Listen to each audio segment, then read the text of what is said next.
Am I the idiot for sleeping with someone to spite their mother? I, male 33, work at a college. One of the higher-ups, let's call her mommy, has hated me since I was a student at that same college, and she keeps trying to find a reason to fire me. She constantly interrupts my classes, talks poop about me to her students during her own classes, talks trash about my exams, my teaching abilities, the success of my students, and worst of all, she lies about me to the chair of the department. In fact, it's been so bad that I've been applying to positions elsewhere, and I have a chance of getting a job at another college in a few months. Because I freaking hate waking up every morning knowing I'll have to deal with her. I also recently met her son, male 30, Sonny, through Grindr. We had several casual meetings, and by our third date, he shared just enough of his life for me to realize who he was. In fact, he started telling me about mommy, and apparently, he hates mommy more than mommy hates me. So, I felt encouraged to tell him I know her, and we spent hours talking about all the ways she's treated us like garbage. The worst thing she did was kick him out when he was 17 for being gay and then beg him to come back and pretend she loves him, while making his life hell, because his grandmother threatened to cut her out of the will. The thing is, Sonny and I kind of get along, but we're not really each other's type. We both agreed on that. Like, the sex is good, but the rest is meh, we have nothing in common. However, Sonny had this idea to pretend we're an actual couple just to spite her, and I like it. Sonny's birthday is coming up and he is having a barbecue with his friends and family. So he wants me to come so that we can giggle and hold hands and kiss in front of mommy. I told my girlfriends about it like, haha, listen to this funny story. And they were all appalled. They said I was an idiot, a pervert, petty. I agree that I am petty, and that I have no moral compass.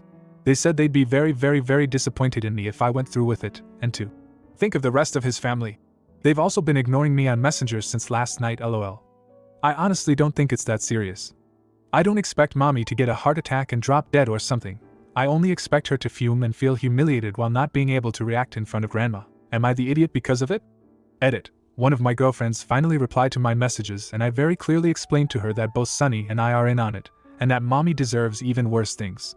She said she misunderstood and thought I was using him, and her interpretation was confirmed by the other two girls freaking out and not letting me finish. Also, apparently, one of the other two called me all kinds of names behind my back, gay slurs mostly, because she was bothered by me having sex with someone I'm not in a relationship with, lol. If she heard what kind of stuff I did when I was younger, she'd have to wash her ears with holy water. Anyway, the friend that reached out thinks I'm not the idiot, so yay for that. Now for a few comments before the update. Not the idiot. You didn't know when you first hooked up with Sonny, and also he's compliant in the scheme. Seems 100% good kosher revenge light. Comment 2, you're the idiot. But that doesn't mean you shouldn't do it. You absolutely should do it. So I guess I'm also an idiot for encouraging it. Sometimes being the idiot is the right thing to do. Now for the update. All my friends but one are out of my life. She stayed friends with them and found out they don't have a problem with this incident as much as they do with me being on Grindr. Apparently they find it gross that I have casual sex. The job I had lined up will happen. I had a call with them. They said they were considering 3 people, but I am the most qualified, and they need to sort out some paperwork before they officially offer me the job. It's abroad. Before the party, I met Sonny's friends to solidify the idea that we're a couple. We had drinks and watched God at his place. At the party, I came with a big gift. I embraced and kissed Sonny, and he introduced me to everyone as his boyfriend. To mommy, he said, "Mom, you already know OP from work, right? We're dating." She was quite obviously angry as frick and very badly pretended not to be. I smiled at her and shook her hand, and she just dumped her food and left us. Sonny's other family was very nice. Granny arrived and she was super excited to meet me. She asked if I met mommy. I told her I already knew her from work, so she asked what she was like there, and I said something diplomatic like, "There are good times and bad times, just like at any job." I don't remember my exact words. She took my hand and told me I seem like a nice person and that she's happy Sonny has me. Mommy was in the kitchen the rest of the party, avoiding everyone. I barely saw her again before she left. At work, she hasn't spoken to me. She usually starts pestering me with her bullshit on Monday at 8 a.m., but she hasn't said a single word to me nor has she looked at me. Several people noticed and asked me what was going on, and I said I don't know. Back to Saturday, after the party, I stayed to talk to Sonny alone. He didn't seem to be in a good mood, and I assumed it was because he expected a worse reaction from mommy. But then he said he had something to tell me. Apparently, our meeting on Grindr wasn't a coincidence. He came across my profile by accident, but he recognized me from the staff photos from our college's website. He said he was very sorry. He didn't expect me to go with his plan at all. He initially just wanted to rant about his mother to someone who might understand. I guess I'm mostly okay with that, but I wish he had told me sooner. But then he also said he has feelings for me. We spend so much time together, we text all the time, we have dinners, we sleep over, and it just happened. I get it. I'm not exactly cold as ice when it comes to him either, but still, I will be moving away in August. And there's the whole mommy situation. So yeah? I got not the idiot the last time, but I'm starting to feel like this is something I really didn't need in my life. Comment 1. Not the idiot, you sound like a very nice guy and the mother sounds like she's still a terrible person. Granny sounds lovely. I do feel bad for Sonny though. Does he know you're moving away for work? Also, you're better without such judgmental friends. They sound like they've never heard of Bumble or Tinder. Comment 2. You're the idiot. And I'm not just talking about the situation with Sonny's mother. You've displayed a disturbing lack of empathy and respect for others throughout this entire post.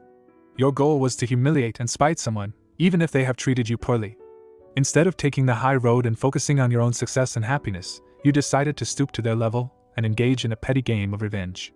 Not only that, but your casual attitude towards sex and relationships is concerning. It's not about whether your friends find it gross that you have casual sex. It's about the fact that you seem to use people for your own amusement without considering their feelings or the potential consequences. This kind of behavior is disrespectful and harmful. Now, for the next story. Would I be the idiot if I give my stepson the birthday gift I bought for him despite his mother telling me not to? My husband Joe and I have been married for a few years. He has a teenage son, Jack, with his ex-wife Kim. Joe and I have a great relationship with Jack, who lives with us half of the time, and we are civil with Kim. For a couple of years now, Jack has been into a sport that I am also into, and last year he decided to train in that sport seriously. He has been doing very well, so as a reward and to encourage him further, I decided that for his birthday this month, I would buy him an important equipment used in our sport. He has always wanted to own one himself, and if things go well it will be with him for the next 10 years, so I know he will be very happy with it. Yesterday Kim called me and told me what gift she will be getting Jack. We do this now to avoid getting him the same gift, which has happened before. I told her that I got Jack the equipment for our sport. She was quiet for a while and then asked me if I could get another gift for Jack's birthday and just give him the equipment in October. Kim said that she knows Jack will absolutely love my gift, so if he gets my gift and her gift at the same time, her gift will be upstaged by mine and all of Jack's attention will be on my gift. She said she has been saving for Jack's gift for a while, so she would like to see him be happy and thrilled about her gift, and that is not likely to happen if Jack receives our gifts at the same time.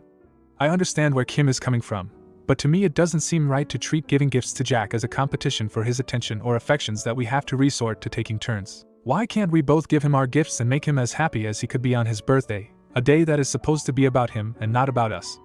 Now for a few comments before the update. No idiots here. I'll probably be downvoted for this, but I can actually understand her feeling a bit heartbroken that she's scrimped and saved for a gift, and now his stepmom's bought him something that sounds fairly expensive, and so impressive that it will leave hers in the dust. I don't think you need to wait until October, and you certainly don't have to get him another gift, but just to compromise, could you tell your stepson that you'll give it to him the day after his birthday? Then the original poster responded with, "Thanks." One of Joe's favorite sayings is that sometimes it's better to be kind than to be right, and reading your answer, I think this is one of those times.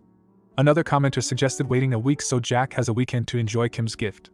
Comment 2. No idiots here. Yes, the rational thing would be to want for him to, as you say, be as happy as he can be on his birthday. But people aren't always rational, and that's okay. Kim is probably right. Jack will be way more excited about your gift than hers, and I can totally understand feeling a bit sad about that when you're his mother, and you've been saving up for a gift for a long time, and was looking forward to him being excited about it. She wasn't being an idiot about her request, and I don't think it's her intention to treat gift giving as a competition for his attention or affections. Now for the update. Jack celebrated his birthday in September, and as many of you suggested, I told him that I'm sorry but my gift for him was shipped late and would be arriving in 2 weeks. That way it didn't look like Kim made me do it, and the two of them had time to enjoy Kim's gift. Kim thanked me for understanding her situation and said she is grateful that I was gracious about her request even though we don't have the best relationship. It's flattering to read that so many of you think that Joe and I are good people, but of course we aren't perfect, and it took a lot of time for us to be in a civil place with Kim. It was humbling for Kim to ask me what she did, and it also took a lot for me to let her have it. Hopefully this is the beginning of a better relationship for the three of us. For those who are asking, I didn't put a lot of specific details in my post because I wanted to minimize the risk of being identified by someone I know in real life who might also be participating in this forum. But since a commenter in my original post already figured it out, yes, I bought Jack a horse. My family has a horse farm, so where can you hide a horse for 2 weeks is thankfully not a problem. Jack already met his new partner last week, and he is very happy with him. Thank you all for your comments, and I wish everyone the best. Comment 1. You sure did undersell your gift in your first post. It reads like you're talking about a hockey stick or something, not a freaking horse. Comment 2. Damn. You bought him a horse? Yes, that is a gift to upstage all others. I'm glad you held off giving it to him for a few weeks. Refusing would have been petty and small. Now, for the next story. Would I be the idiot if I sent my mother-in-law's racist rants and threats to her boss? This has been an ongoing incident I posted before about my racist in-laws and my late husband's ashes. I am female 28, Vietnamese Canadian. Some background. My husband died from a sudden illness not too long ago. His family was very abusive to him while he grew up and had cut them out of his life from before we even met. When he passed away, they refused to even attend the funeral but showed up to tell me to leave and be racist to me. They have been threatening me for his ashes. It was my husband's wish that I keep them. They have been saying terrible things about me to my friends and mutual FB friends, mostly racist, ranting and threatening to get a private investigator to find where my house is and steal the ashes. They have made lots of negative comments and posts about me and my ethnicity. I have screenshots from friends. They send me lots of private messages from multiple accounts screaming at me and just being horrible. Well, his biological mother works as a records keeper in a hospital, a very well-known children's hospital where they take things like this very serious. I think I want to send all this stuff to the hospital boss and cost her job, but I don't know if that would be the appropriate approach, and well, I would like to know, would I be an idiot for doing it? Thank you in advance. Please be kind. I took lots of time to make sure my grammar and spelling was understandable. English is my second language now. For a few comments before the update. Not the idiot. Sick kids hospital, I assume? Do it. Seriously, do it. I am typically against these things, but they are threatening to take your husband's ashes. They even want to find out where you live. Exposing them will be a very good way to stop them, and also, despite what people say, revenge does feel good sometimes, and in this case you are 100% justified. Do it. Comment 2, not the idiot. Employers need to know this kind of thing in order to take action. She should face the consequences of her racism, and maybe she'll learn something from it. Hopefully. There's already an issue of discrimination in the medical field, so, worst case scenario, you're just taking care of a bad apple. And be honest with her boss, just tell them the full story and I'm sure they'll understand. Now for the update. Well, I posted last week asking if I would be an idiot if I forwarded all the racist things and threatening emails my late husband's mother was sending me. After a lot of great comments and advice, I decided to do it. Right now she has been suspended and I was able to get a restraining order from here. Now, from what I was told, there is an investigation going on about her at her work. She was using a work computer to do a lot of the harassment. Her boss and the hospital administration basically made it so easy to get a restraining and no contact order against her. Update 2. My late husband's mother was indeed suspended from her job at the hospital. An internal investigation was launched and, as it turns out, she was using her work computer for a significant portion of the harassment against me. This not only violated the hospital's policies, but it also provided the evidence needed to demonstrate her wrongdoing. Due to the ongoing investigation, she was let go from her position at the hospital. They were very clear that they would not tolerate such behavior, and her actions were in stark contrast to their mission and values.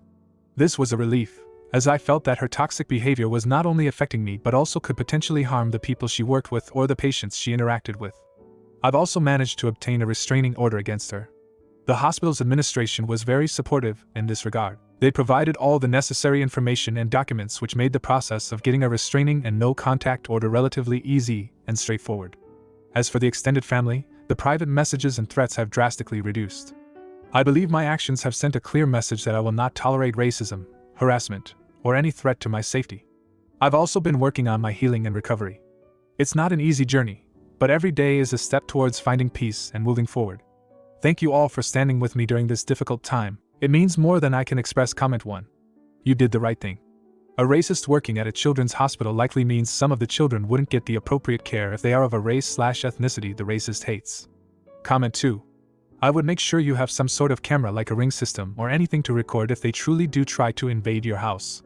Also, I agree with another comment to create a possible decoy urn just in case. If you enjoyed today's video, don't forget to drop a like. It really helps the channel grow. See you next time.